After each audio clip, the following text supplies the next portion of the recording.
Welcome guys to a new Let's Play series to the channel, Mass Effect. We're playing through the whole series 1 to 3 with DLC. We're going to make it one gigantic epic adventure with one Shepard and go all the way through and all the choices and hopefully get a perfect playthrough. That's what I'm aiming for. So yes, this is BioWare's, well, probably most well-known series now. I mean, they've done so many different games, but Mass Effect is one of those that is very much in the blockbuster AAA standard nowadays.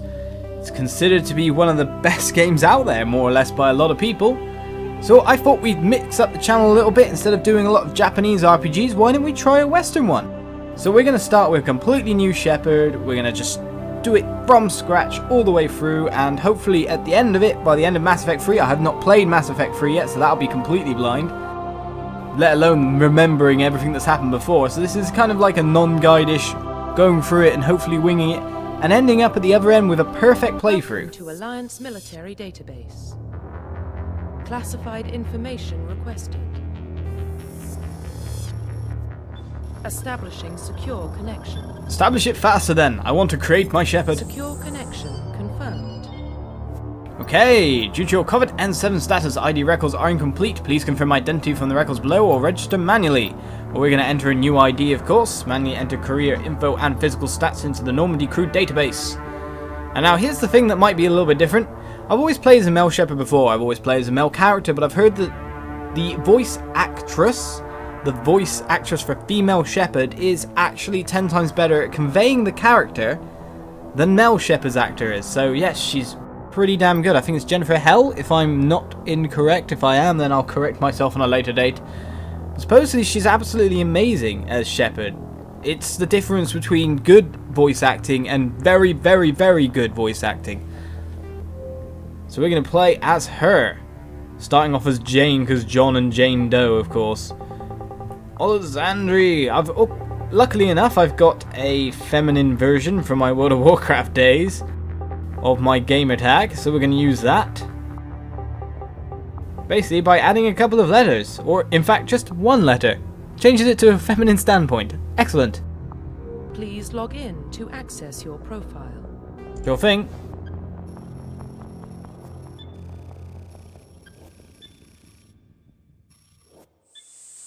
Your data is sending too slow. Warning, data corruption detected. Don't be corrupting my data here. Please reconstruct profile. Okay, we'll reconstruct the profile then. So we start from scratch and we decide histories and the whatnot. Pre-service history. We can be a spacer. Both of your parents were in the Alliance military. Your childhood was spent on ships and stations. They transferred from posting to posting, never staying in one location for more than a few years. Following in your parents' footsteps, you enlisted at the age of 18. So that's space experienced and general normal pathway into the military. Okay, colonist. Born and raised on Mindior, a small border colony in the Attican Traverse. When you were 16, slavers raided Mindior, slaughtering your family and friends. Oh yes, that's nice. You were saved by a passing Alliance patrol and you enlisted within the military a few years later, kind of out of gratitude, I guess. You were an orphan raised on the streets of the great megatropolises covering Earth. You escaped the life of petty crime and underworld gangs by enlisting with the Alliance military when you turned 18. So they all ended up going into the military at the same age. Well, but that one doesn't actually tell you what age. A few years later, I say a few is 3, so 19, but we'll just go 18. They're probably all 18. I think going with Spacer, parents that were in the Alliance military, we're going to be a consummate soldier, I feel. We're going to go for the perfect playthrough after all. Confirm psychological profile.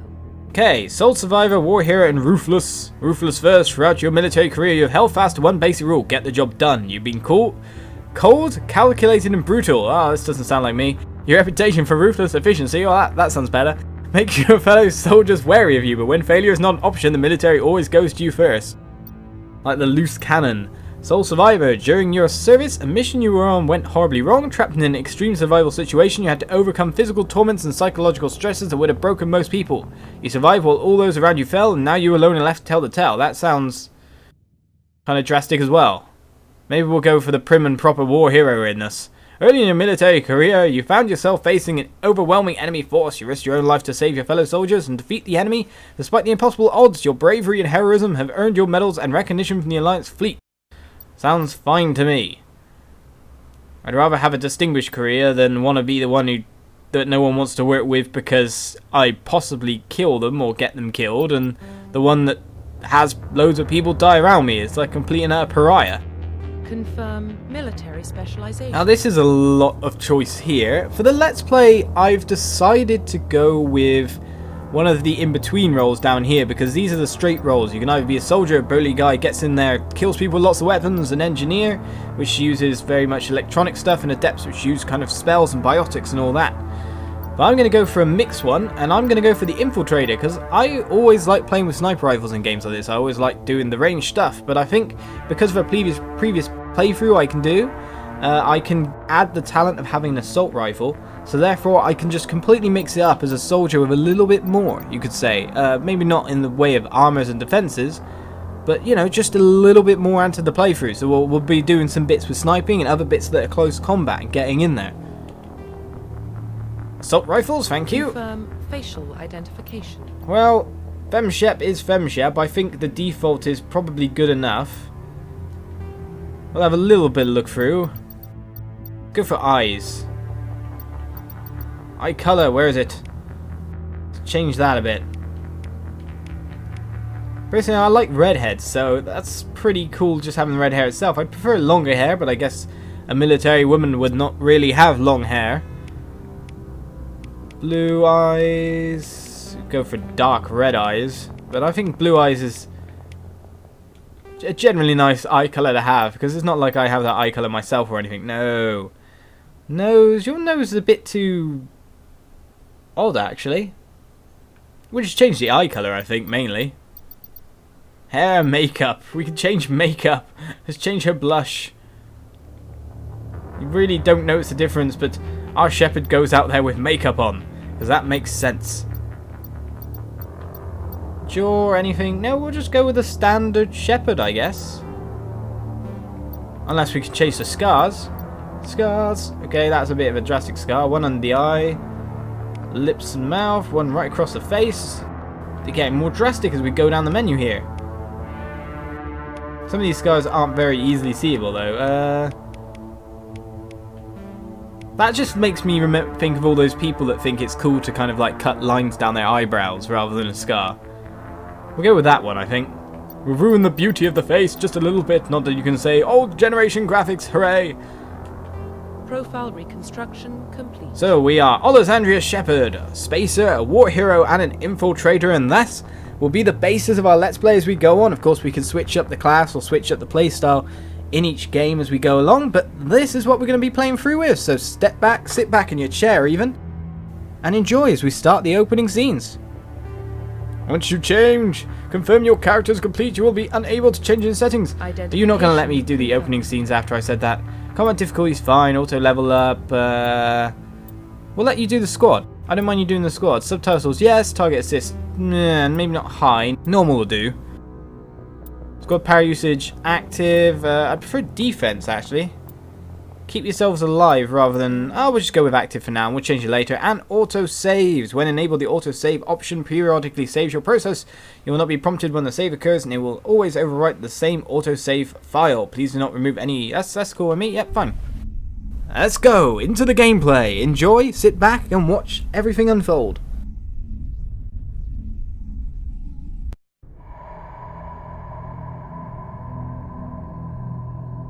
Well, what about Sheperd? She's a spacer, lived aboard starships most of her life. Military service runs in the family. Both her parents were in the Navy. She proved herself during the Blitz, held off enemy forces on the ground until reinforcements arrived. She's the only reason Elysium is still standing. We can't question her courage.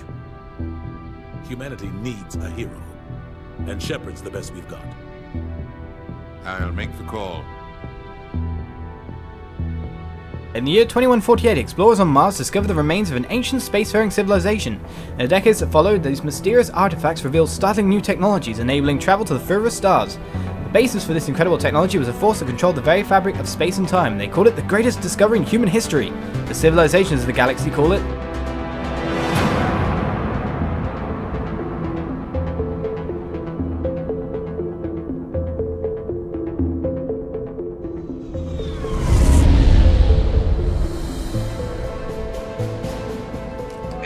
Prime relays in range.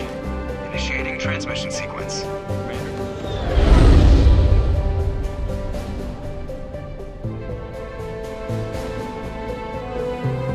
We are connected. Calculating transit mass and destination. The relay is hot. Inquiring approach vector. All stations secure for transit.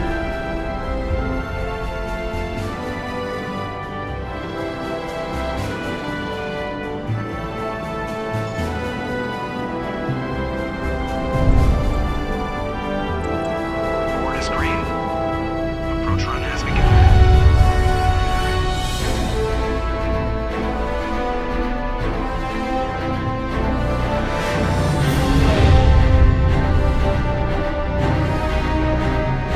Hitting the relay in 3, 2, 1.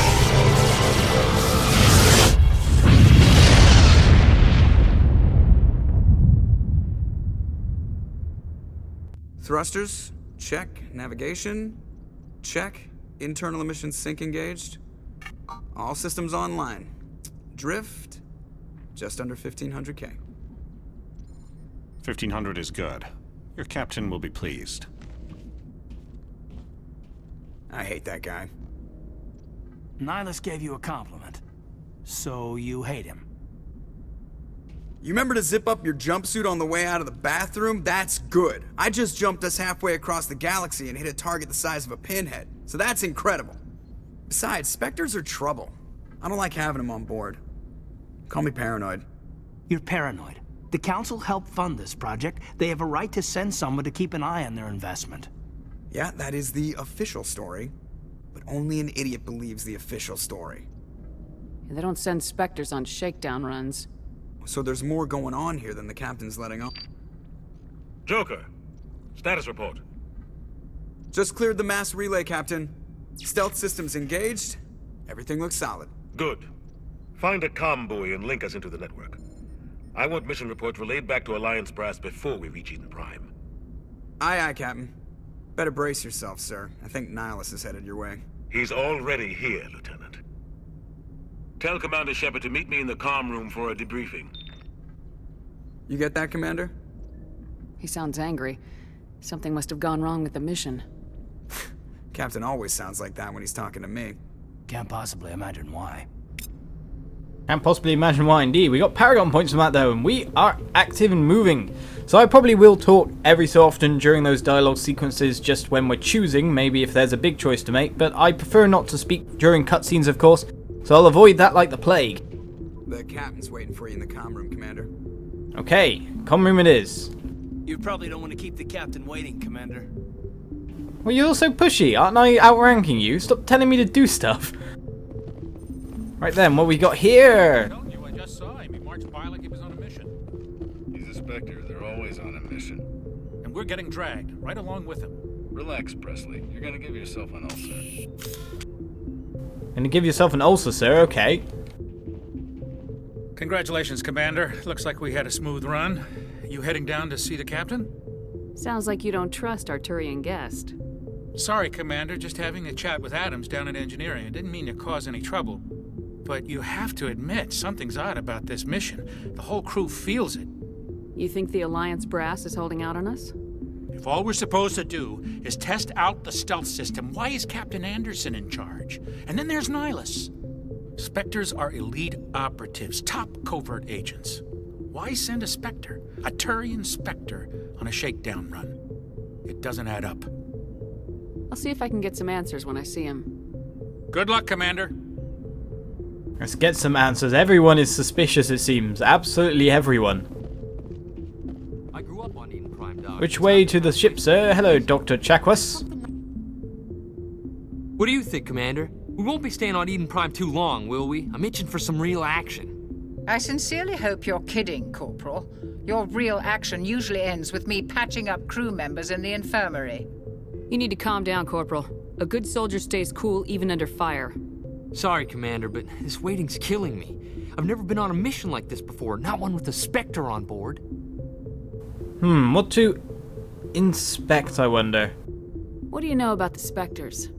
Only what I've heard. Spectre agents work directly for the Citadel Council. They usually work alone or in small groups. Spectres don't have any official power, though. Basically, they're a shadow organization with a mandate to preserve and protect galactic stability. Protect it at any cost. Don't forget that part. Spectres operate above the law. Why don't we have any of our own people in there? Spectres usually come from the Council races, like the Turians. We've been trying to get a human accepted into their ranks for years now. So far, it hasn't happened. Hey, Commander, you'd make a good Spectre. You're a war hero, right? Held off an entire enemy fleet during the Blitz single-handed? That's the kind of talent the Spectres are looking for. This is all just wild speculation. The Spectres aren't interested in recruiting humans, no matter how capable.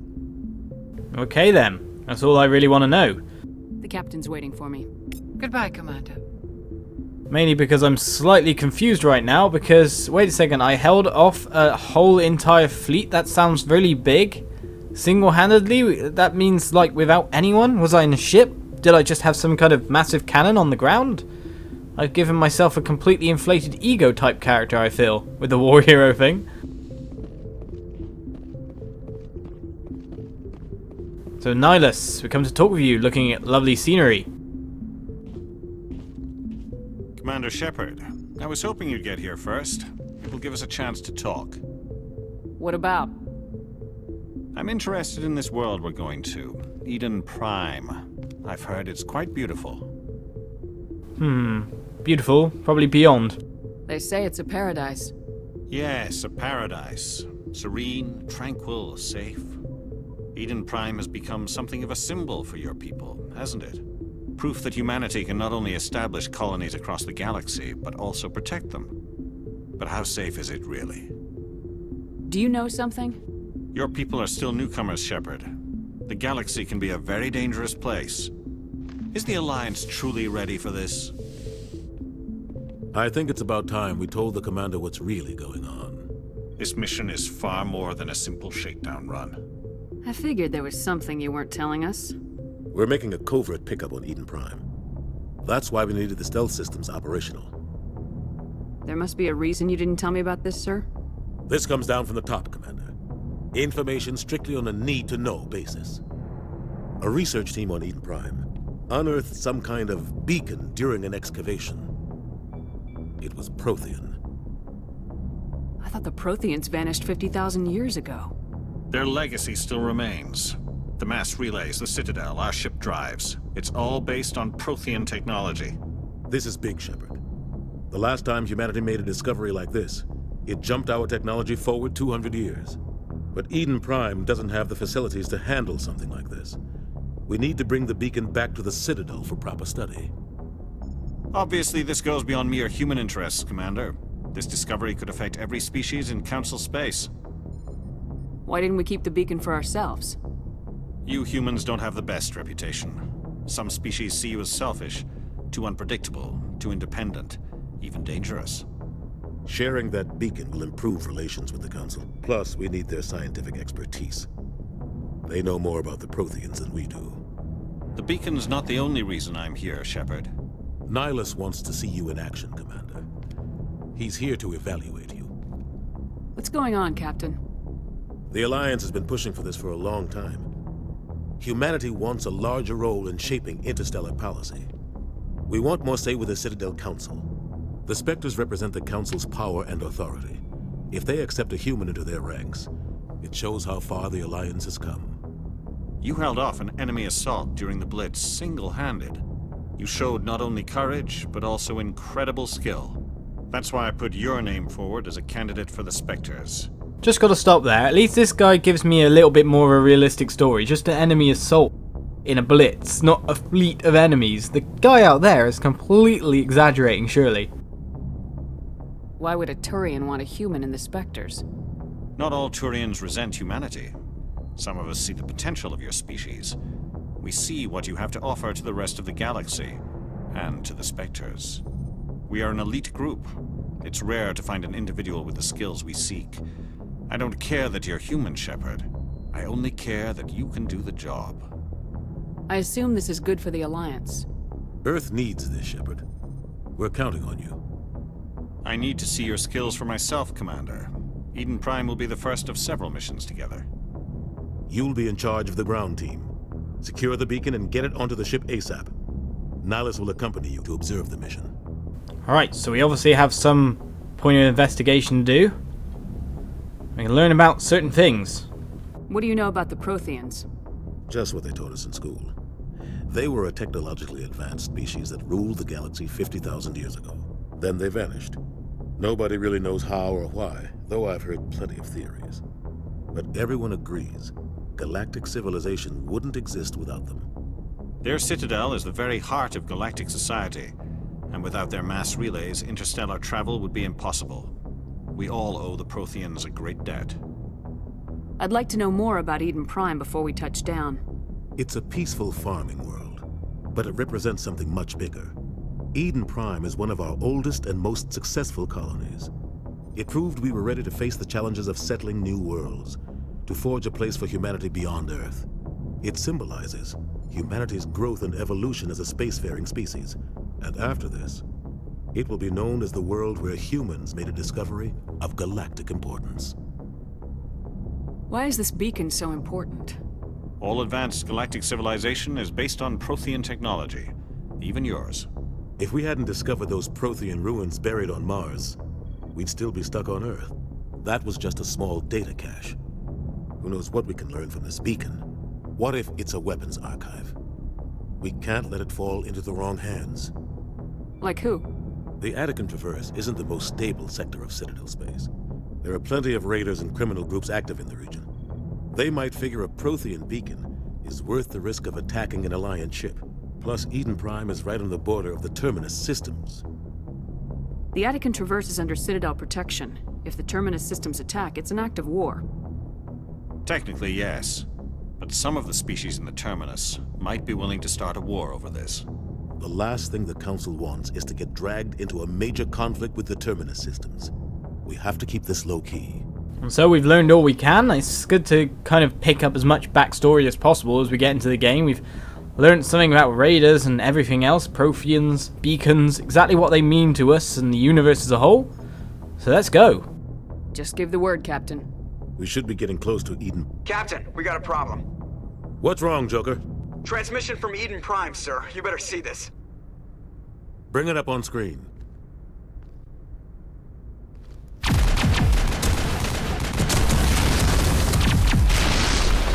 Get down!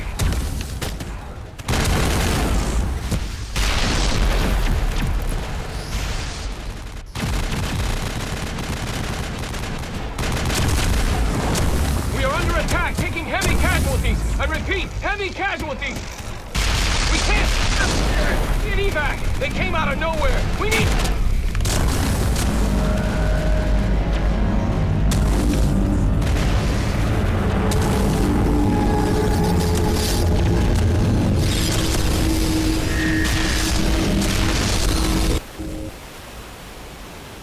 Everything cuts out after that. No comm traffic at all. Just goes dead. There's nothing. Reverse and hold at 38.5.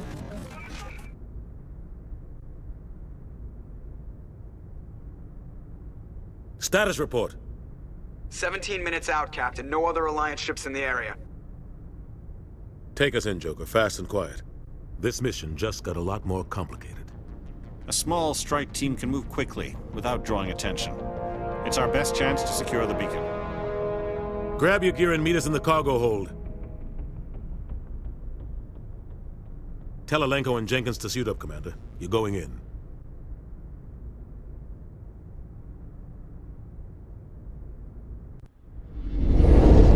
Engaging stealth systems. Somebody was doing some serious digging here, Captain. Your team's the muscle in this operation, Commander. Go in heavy and head straight for the dig site. What about survivors, Captain? Helping survivors is a secondary objective. The beacon's your top priority.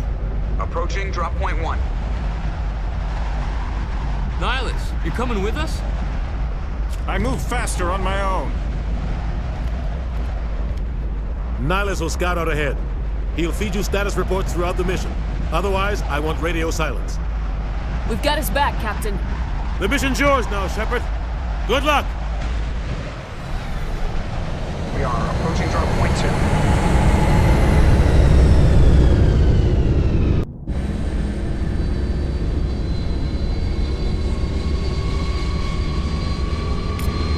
And we're on ground at last. I'm glad the ship perimeter is secure.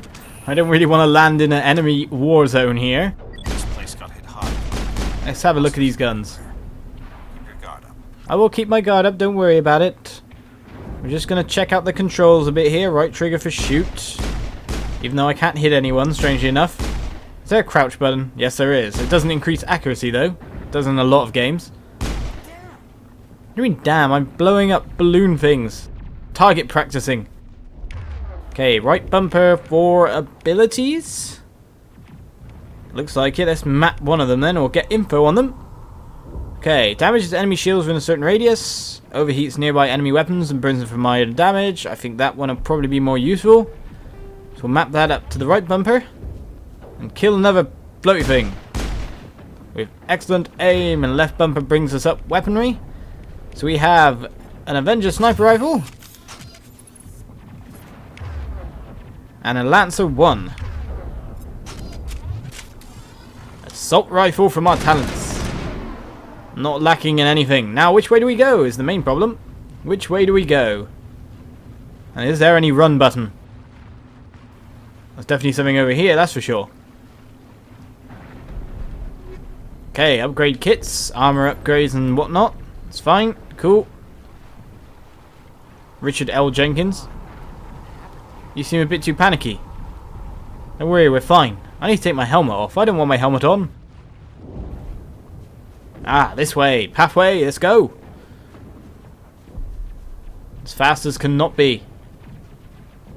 Yeah, what did happen here? Boily people.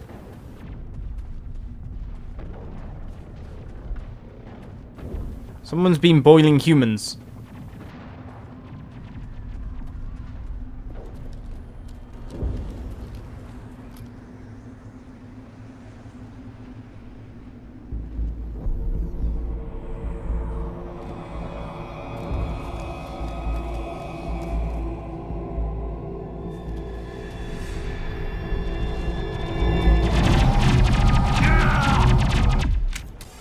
Jenkins! Jenkins went down in 2 seconds flat. Let's advance to good terrain. Ah, we can run in battle. Lovely. Can I hide behind cover? Well, who cares? If I can shoot this guy, it's fine. Ah, crouching does improve accuracy. Lovely jubbly. A bit of fire worked here. What's up, Jenkins? Ripped right through his shields. Never had a chance. Oh, he deserves a burial. We'll see that he receives a proper service once the mission is complete. But I need you to stay focused. Aye, aye, ma'am. Poor guy. And we leveled up, in fact, from talking about this stuff. So that's interesting. Let's check out the level up system. Okay, it's definitely not that button. That button can move him on to different positions, it seems. So we can order him around. Take point and whatnot. Let's go for the start button. Well, our squad button here, we have Caden automatically putting his talents in, it seems. We got 6 points ourselves. So, I wonder if I could take the helmet off somehow. So what do we go for? That unlocks sniper... Well, we've already got a sniper rifle, but I guess we need to unlock it to get accuracy up by 20, so it stops swaying so much would be great. Overkill's probably not a bad thing to pick up. Charm is always good to get. We go for charm and straight up to pistols. Increases pistol damage and accuracy, reduces chances of overheating. That would be fine by me. So we need to get snipers ASAP, so I can start really using them properly.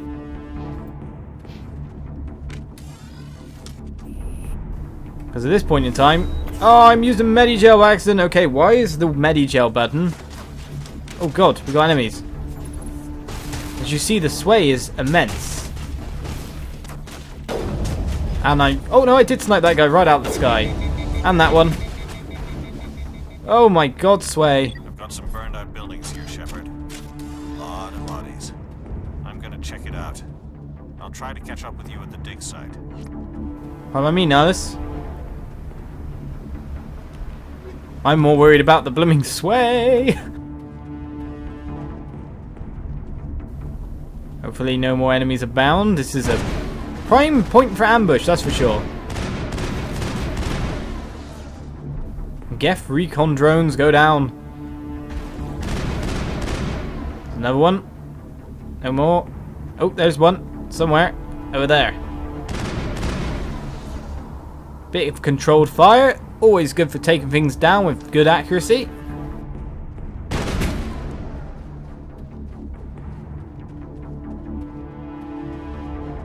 But I'm going to leave it here, guys, as the first episode of Mass Effect. We're going to be going through every single game, of course, so stick with me for that. This is going to entail many episodes and probably go on for nearly, well, I don't know, months and months. So I hope you stick around for that. Thank you for watching. Join me for more next time, and I'll see you round. Subscribe to the show. It should be down the bottom. Bye-bye.